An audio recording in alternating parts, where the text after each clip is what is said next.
I'm looking at the journalist Felicia, and she is somebody who has gone through sexual assault herself. And she said that in the Washington Post. She released an article a couple of years ago detailing her experience. So as a journalist, which is not what we do, we are a talk show with opinion. But you were a and I was a journalist for 10 years prior to taking this job. So as a journalist, it's our job to objectively report the news. I know that would be tough if you're someone who survived sexual assault. But when I'm looking at this story, she didn't give the story any context. And she got upset that she was being attacked on Twitter for tweeting a link that basically was condemning Kobe's character and accusing him of rape. But I think her job as a journalist was to put that in context. You have the responsibility, and you need to have the journalistic acumen to write the full story. Go to the Washington Post and say, this man is a nuanced character. This man has a detailed, layered history that we need to discuss. But don't just tweet that out and be the political reporter for the Washington Post and tweet that and leave it there, because you're leaving yourself open to the attacks that you're now receiving. And so whether or not she should be fired, you know, I think that she should be put on leave like she was. I think it's inappropriate because we're in a time where we don't know what journalism is anymore. We have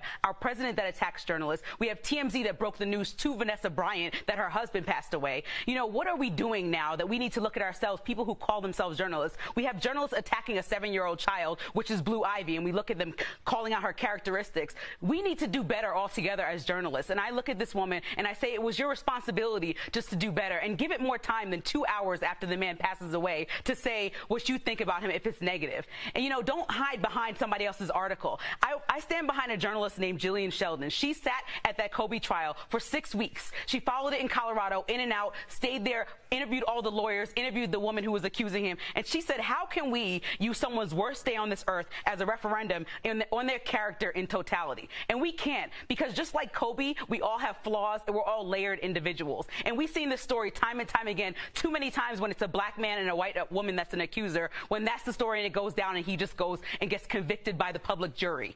And we've seen the story too many times where women who have been sexually assaulted cannot give their voice to the public and are not given the space they need to share their story. So this is a complicated thing to talk about, but I really think that as a journalist, if you're going to take that name and that stance and that dignity of a position, you should probably do it properly and just try to tell the complicated story with as much care as possible. And that goes for everybody involved in this Kobe situation. Wow. Well said. I know. I want to give you a round of applause, too.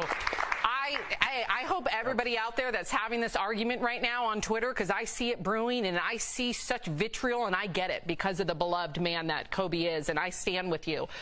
But I hope that they can all somehow, we can clip what you just said and everybody hear it, because I think there's a responsibility that was lost, and you could not have said it in a more eloquent and passionate way. And we just can all just have a little bit more empathy. I mean, for the family, for everybody involved. If 7 people or 9 people lost their lives, just have a little bit more empathy, whether you're the outlet trying to be first or the outlets that were completely wrong, saying that his whole family was on the plane. Have some empathy for other people. You know, people lost their lives. And so we have to just step back and remember that, you know, this man was a legacy and a legend for so many people. He's also a complicated human, but we cannot just assassinate his character when he's dead and can't even defend himself. We just have to do better.